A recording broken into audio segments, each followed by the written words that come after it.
इस वीडियो में हम जो 25 एमसीक्यू डिस्कस करेंगे। सो दोस्तों, अभी तक आपने ऑप्टोमेट्री फैंस यूट्यूब चैनल को सब्सक्राइब नहीं किया है तो कृपया सब्सक्राइब करवा लीजिए। चलिए तो दोस्तों, आज के इस वीडियो में हम 25 एमसीक्यू डिस्कस करते हैं। सो दोस्तों, अगर आपने अभी तक ऑप्टोमेट्री फैंस जो एमसीक्यू सीरीज़ नहीं देखी है तो कृपया इस वीडियो के डिस्क्रिप्शन में मैं आपको लिंक दे देता हूँ, वहाँ से आप पूरे 1 से 10 तक की सीरीज पूरी देख सकते हो। ठीक है। So first MCQ is corneal sensation. Corneal sensation जो होता है आर डिमिनिशिंग। कॉर्नियल सेंसेशन किस में कम होता है, कौन से डिसीज़ में कॉर्नियल सेंसेशन कम होता है?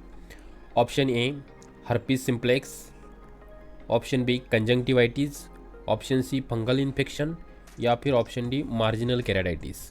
सो जो कॉर्नियल सेंसेशन होता है वो डिक्रीज होता है वायरल इन्फेक्शन में, यानी हर्पीस सिम्प्लेक्स में वो कम होता है। ठीक है।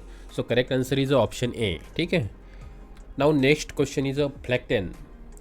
फ्लैक्टेन इज ड्यू टू। फ्लैक्टेन ये एलर्जी की वजह से होता है। एलर्जी की जब कंडीशन होती है उसमें फ्लैक्टेन होता है। ये मोस्टली कॉर्निया और कंजंक्टिवा के ऊपर ही इम्प्लीमेंट्री एक कंडीशन होता है। ठीक है। सो ये क्यों होता है? ऑप्शन ए एंडोजिनस एलर्जी की वजह से, एक्सोजिनस एलर्जी की वजह से, डीजनरेशन की वजह से, या नन ऑफ द अबव। सो ये जो होता है वो एंडोजिनस एलर्जी होती है, इसकी वजह से आँख में फ्लैक्टेन होती है। ठीक है। Which of the following organism can penetrate intact corneal epithelium?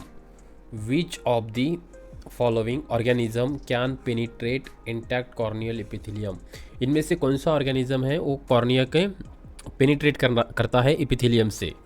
सो इसमें से कौन सा है? Option A streptococcus pyogenes, staphylococcus aureus, pseudomonas pyocyanea, या कैरेनिबैक्टीरियम टाइप 3। सो जो कैरेनिबैक्टीरियम टाइप 3 ऑर्गेनिज्म है वो कॉर्निया का जो एपिथेलियल लेयर है उसमें पेनिट्रेट करता है। ठीक है। इंटैक्ट हो जाता है और उसमें से पेनिट्रेट करता है। ठीक है। So option D is a correct. Now question 4 is patching of eye. Patching of the eye is contraindicated. Patching of eye ये जो ट्रीटमेंट है किस केस में नहीं करना चाहिए? आप सबको पता है कि पैचिंग ऑफ आई ये मोस्टली जो अम्लोपिक आई होता है, अम्लोपिक पेशेंट होता है उसमें पैचिंग किया जाता है। सो पैचिंग ऑफ आईज किस कंडीशन में पैचिंग नहीं करना चाहिए? ऑप्शन ए अगर कॉर्नियल एब्रेजन है तो, option B bacterial corneal ulcer है तो, या म्यूकोपुरुलेंट कंजंक्टिवाइटिस है, या फिर after glaucoma surgery. So patching जो है म्यूकोपुरुलेंट कंजंक्टिवाइटिस में नहीं करना चाहिए क्योंकि ये इन्फेक्टिव होता है। ठीक है। सो इस कंडीशन में ये कॉन्ट्राइंडिकेटेड हो सकता है। So mucopurulent conjunctivitis is a correct answer. ठीक है। Now the Trantas spot. Trantas spot are notice in case of. Trantas spot जो होते हैं वो लिम्बल जो एरिया होता है, लिम्बल के एरिया में होते हैं। वाइट स्मॉल से नोडल्स जैसा इसे स्पॉट जैसा होता है, इसे हम ट्रांटाज स्पॉट कहते हैं। So option A is active trachoma, option B is bulbar spring catarrh, option C corneal phlycten, या option D vitamin A deficiency. So correct answer is option B bulbar spring catarrh में ये ट्रांटाज spot होते हैं या notice किया जाते हैं। ठीक है। Now fifth nerve palsy could cause. Fifth nerve palsy, fifth nerve कौन सी है? फिफ्थ नर्व पाल्सी जो पहली होती है ऑल फैक्ट्री, जो फर्स्ट नर्व होती है वो होती है ऑल फैक्ट्री, दूसरी जो होती है ऑप्टिक्स, ओकुलोमोटर, ट्रैक्लियर और ट्राइजेमिनल। जो फिफ्थ नर्व होती है वो होती है trigeminal. So trigeminal nerve palsy जो होती है fifth nerve palsy causes, fifth nerve palsy की वजह से क्या हो सकता है? Option A ptosis, option B proptosis, option C neuropathic keratopathy, या लैगोपथैलमस। लैगोपथैलमस आपको पता है दोस्तों, लैगोपथैलमस मीन्स होता है inability to close the eyelid. Eyelid उसकी प्रॉपर से क्लोज नहीं होती है, उसे हम लैगोपथैलमस बोलते हैं। ठीक है। टोसिस यानी ड्रोपिंग ऑफ आईलिड होना, और प्रोप्टोसिस यानी पूरा आईबॉल जो होता है वो बाहर की साइड आना, उसे प्रोप्टोसिस बोलते हैं। ठीक है। और न्यूरोपैथिक केराटोपैथी। सो करेक्ट आंसर जो है इसमें फिफ्थ नर्व पाल्सी की वजह से न्यूरोपैथिक केराटोपैथी होता है। The effective treatment of dendritic ulcer of cornea is, जो आँख में डेंड्राइटिक अल्सर होता है कॉर्निया के ऊपर, उसके लिए एक इफेक्टिव ट्रीटमेंट क्या हो सकता है? Option A surface anaesthesia, option B local corticosteroid, systemic corticosteroid या असाइक्लोविर ऑइंटमेंट। ये जो होता है डेंड्राइटिक या वायरल अल्सर होता है, ठीक है। सो इसे एंटीवायरल ड्रग्स चाहिए, एंटीवायरल ट्रीटमेंट चाहिए। सो इसमें से जो है वो असाइक्लोविर जो होता है ये इफेक्टिव ट्रीटमेंट होता है, या एंटीवायरल ड्रग है, ठीक है, असाइक्लोविर। इसमें और असाइक्लोविर है। एंटीवायरल में जो होते हैं दोस्तों, एंटीवायरल जैसे ये एक आता है असाइक्लोविर, इसका नाम है असाइक्लो, दूसरा आता है गैंसिक्लोविर। इस टाइप के इसमें ड्रग होते हैं, एसिक्लोविर, गैंसिक्लोविर, ये कॉमनली यूज़ किए जाते हैं वायरल इन्फेक्शन में। सो डेंड्राइटिक जो होता है वो वायरली होता है, ठीक है। Now the herpes simplex keratitis is also viral infection, ठीक है। Herpes simplex keratitis is characterise by, इसके क्या फीचर्स होते हैं? हर्पीज सिम्प्लेक्स अगर इन्फेक्शन केराटाइटिस अगर होता है तो उसके क्या फीचर्स होते हैं? So option A presence of pus in the anterior chamber, presence of pus in anterior chamber, no tendency to recurrence, corneal hypoaesthesia या टेंडेंसी ऑफ परफोरेट। अगर हर्पीज सिम्प्लेक्स केराटाइटिस है तो उसमें से जो फीचर्स है वो है कॉर्नियल हाइपोथेसिया, हाइपोथेसिया यानी सेंसेशन लॉस होना, ठीक है। कॉर्नियल सेंसेशन इसमें लॉस होता है, मतलब कम सेंसेशन होना। हाइपोथेसिया यानी कॉर्नियल सेंसेशन जो होता है वो कम होता है, उसे हम कॉर्नियल हाइपोथेसिया बोलते हैं। So option C is a correct. जो पहला ऑप्शन है दोस्तों presence of pus in anterior chamber, उसे हम हाइपोपियोन बोलते हैं, hypopyon, pus in anterior chamber. So correct answer is option C. Now bacteria which can attack normal epithelium, ऐसा कौन सा बैक्टीरिया है वो नॉर्मल कॉर्नियल एपिथेलियम पर भी अटैक करता है? Option A Neisseria gonorrhoea, option B staphylococcus epidermidis, moraxella lacunata आणि स्टेफाइलोकोकल ऑरियस। सो इसमें जो ऑप्शन ये जो है निसेरिया गोनोरिया, ये नॉर्मल कॉर्निया के ऊपर भी एपिथेलियल जो होता है कॉर्निया का उसके ऊपर भी अटैक करता है, ठीक है। Now organism causing angular conjunctivitis are, organism causing angular conjunctivitis are, कौन से ऑर्गेनिज्म की वजह से एंगुलर कंजंक्टिवाइटिस होता है? ऑप्शन ए मोरैक्सेला ऑक्सेनफेल्ड बैसिलाई, निमोकोकाई, गोनोकोकाई या एडेनोवायरल। सो एंगुलर कंजंक्टिवाइटिस के लिए जो पॉजिटिव ऑर्गेनिज्म है वो है मोरैक्सेला ऑक्सेनफेल्ड बैसिलाई, ठीक है। Now 11th question is deep leucoma. Leucoma एक कॉर्नियल ओपेसिटी है। सो डीप ल्यूकोमा अगर डीप कॉर्नियल ओपेसिटी है is a best treated by, deep corneal opacity जो होता है ल्यूकोमा जिसे हम बोलते हैं वो उसका एक बेस्ट ट्रीटमेंट क्या हो सकता है? Option A tattooing, option B lamellar keratoplasty, keratectomy या penetrating keratoplasty.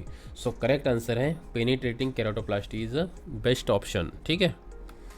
Now the most commonest cause of hypopyon corneal ulcer is, इनमें से कौन सा कॉमनेस्ट कॉज है, कौन सा कॉमनेस्ट ऑर्गेनिज्म है जिसकी वजह से हाइपोपियोन कॉर्नियल अल्सर होता है? हाइपोपियोन यानी जिस कॉर्नियल अल्सर में एंटीरियर चेंबर में पस होता है उसे हम हाइपोपियोन कॉर्नियल अल्सर बोलते हैं। सो कौन सा ऑर्गेनिज्म उसके लिए कॉजेटिव होता है? ऑप्शन ए मोरैक्सेला, गोनोकोकस, निमोकोकस या स्टेफाइलोकोकस। सो इसमें सही आंसर है निमोकोकस। अगर निमोकोकस ऑर्गेनिज्म की वजह से हाइपोपियोन कॉर्नियल अल्सर होता है, ठीक है। Now the cornea is supplied by nerves fibre derive from, cornea को कौन सी नर्व्स फाइबर सप्लाई होते हैं, कौन सी नर्व सप्लाई होती है? Option A trochlear nerves, optic nerves, trigeminal nerves या oculomotor nerves. So correct answer is a trigeminal nerves, ठीक है। फिफ्थ नर्व्स होती है ऑल्फैक्टरी, ऑप्टिक, ओकुलोमोटर, ट्राइक्लियर और ट्राइजेमिनल। ट्राइजेमिनल जो है फिफ्थ नर्व होती है, ठीक है। कॉर्निया को ट्राइजेमिनल नर्व सप्लाई होती है और फिफ्थ नर्व सप्लाई होती है, ठीक है। Now the most thickness of cornea is form by, cornea की जो सबसे ज़्यादा थिकनेस किसकी वजह से होती है, कॉर्निया की जो लेयर है उनमें से सबसे ज़्यादा थिकनेस किस लेयर की होती है। Option A epithelial layer, substantia propria, basement membrane या एंडोथेलियम। सब्सटेंसिया प्रोप्रिया को हम स्ट्रोमा भी बोलते हैं, ठीक है। सो इसमें से सही जो आंसर है ऑप्शन बी है, क्योंकि ये सबसे थिक लेयर होती है। Now Schirmer test is use for diagnosis, Schirmer test use किस लिए करे, क्या डायग्नोसिस करने के लिए, कौन सा डिसीज़ का निदान करने के लिए जिसका उपयोग किया जाता है। ऑप्शन ए ड्राई आइज़ के लिए, इन्फेक्टिव केराटाइटिस के लिए, वाटरिंग आइज़ के लिए या हॉर्नर सिंड्रोम के लिए। सो शर्मर टेस्ट जो है आप सबको पता है कि ये एक ड्राई आई है या नहीं, ये इंडिकेट करने के लिए, डायग्नोसिस करने के लिए इसका यूज़ किया जाता है शर्मर टेस्ट, ठीक है। नाउ लैगोपथैलमस, आप सबको पता है लैगोपथैलमस यानी inability to close complete eyelid, complete eyelid close नहीं होती है, उस कंडीशन को हम लैगोपथैलमस बोलते हैं, ठीक है। So lagophthalmos can occur in all of the following except, इन नीचे तो ये कंडीशन में किस में लैगोपथैलमस नहीं होता है, ठीक है, यहाँ पर एक्सेप्ट है। सो कौन सी कंडीशन में लैगोपथैलमस नहीं होता है। Seventh cranial nerve paralysis, fifth cranial nerve paralysis, thyrotoxic exophthalmos और सिम्बलेम्फेरॉन। सो जो फिफ्थ नर्व पैरालिसिस होता है उसमें लैगोपथैलमस नहीं होता है। Now one of the earliest features of anterior uveitis, anterior uveitis का ये मोस्टली कॉमनली और सबसे पहले दिखने वाला अर्लीस्ट, अगर जो जल्दी से दिखता है ऐसा सिम्टम्स कौन सा है या फीचर्स कौन सा है। Option A keratic precipitate, hypopyon, posterior synechiae या एक्वेस फ्लेयर। करेक्ट आंसर है एक्वेस फ्लेयर, ये बहुत जल्दी दिखते हैं एंटीरियर यूवाइटिस में, ठीक है। नाउ कोपी नूडल्स, ये कोपी नूडल्स जो होते हैं वो आइरिस के ऊपर होते हैं, ठीक है। ऑप्शन ए कॉर्निया के ऊपर, स्क्लेरा के ऊपर, आइरिस के ऊपर या कंजंक्टिवा के ऊपर। जो कोपी नूडल्स होते हैं वो आइरिस के ऊपर होते हैं। Now topical atropine is contraindicated in, topical atropine जो ड्रॉप होते हैं वो किस में यूज़ नहीं करना चाहिए, जो कि वहाँ पे कॉन्ट्राइंडिकेट होते हैं। Option A retinoscopy in children, अगर चिल्ड्रन में रेटिनोस्कोपी करना है उस टाइम, या आइरिडोसाइक्लाइटिस में, कॉर्नियल अल्सर में या प्राइमरी एंगल क्लोजर ग्लोकोमा में। सो ये कॉन्ट्राइंडिकेटेड है प्राइमरी एंगल क्लोजर ग्लोकोमा, इसमें हम यूज़ नहीं कर सकते। बाकी रेटिनोस्कोपी करने में यूज़ किया जाता है, आइरिडोसाइक्लाइटिस में भी और कॉर्नियल अल्सर में भी एट्रोपिन, टॉपिकल एट्रोपिन यूज़ किया जाता है। Now amaurotic cat eyes, amaurotic cat eyes reflex is seen in, leukocoria भी इसे कहा जाता है, अमोरोटिक कैट आई को ल्यूकोकोरिया भी कहा जाता है और वाइट आई भी कहा जाता है, जिसमें वाइट रिफ्लेक्स दिखता है उसे अमोरोटिक कैट आइज रिफ्लेक्स कहा जाता है, ठीक है। नाउ ये किस में दिखता है। ऑप्शन ए पैपिलोइडेमा, रेटिनोब्लास्टोमा, पैपिलाइटिस या रेटिनाइटिस। सो ये रेटिनोब्लास्टोमा में दिखता है अमोरोटिक कैट आइज, इसको ल्यूकोकोरिया भी कहा जाता है और वाइट होता है वो। Now night blindness is cause by, night blindness किस वजह से होता है, क्या कॉज है उसका। Option A central retinal veins occlusion की वजह से, dystrophies of retinal rods, dystrophies of retinal cones और retinal detachment. So night vision के लिए जो रिस्पॉन्सिबल होते हैं रॉड्स होते हैं, ठीक है। So dystrophies of retinal rods की वजह से ये नाइट ब्लाइंडनेस होता है। So option B is a correct, ठीक है। Now which is a not found in papilloedema, papilloedema में ये कौन से फीचर्स नहीं होते, कौन से साइन नहीं होते हैं। Option A blurred vision, blurred margin of disc, cupping of disc और retinal oedema. So in papilloedema में कपिंग ऑफ डिस्क नहीं होता है, बाकी सब फीचर्स होते हैं, सिर्फ कपिंग ऑफ डिस्क नहीं होता है इसमें, ठीक है। Now D shaped प्यूपिल occur in, normal प्यूपिल का साइज राउंड होता है, लेकिन अगर डी शेप है तो ये किस में दिखता है, किस कंडीशन में होता है। ऑप्शन ए आइरिडोसाइक्लाइटिस में, आइरिडोडोनेसिस में, साइक्लोडायलिसिस में या आयरोडोडायलिसिस में। सो डी सेप प्यूपिल जो होता है वो आयरोडोडायलिसिस में होता है। ठीक है। Now all of the following are extraocular muscles of eye except. इनमें से कौन सा एक्स्ट्राकुलर मसल नहीं है, यहाँ पे एक्सेप्ट लिखा है, सो कौन सा मसल एक्स्ट्राकुलर नहीं है। Option A superior rectus, option B ciliary muscle, option C inferior oblique या सुपेरियर ऑब्लिक।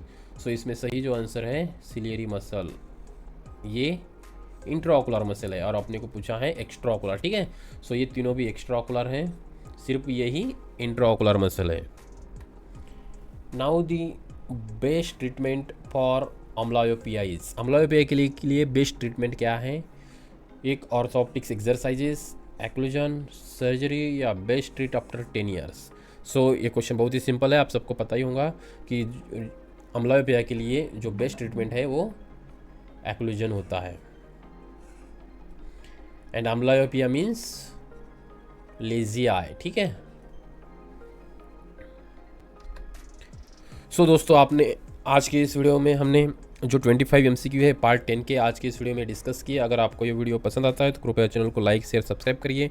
अगर आपको इस प्रेजेंटेशन की PPTs और PDF चाहिए तो ऑप्टोमेट्री फैंस ऐप डाउनलोड करवा लीजिए, वहाँ पे आपको ये MCQ सीरीज़ मिल जाएंगे।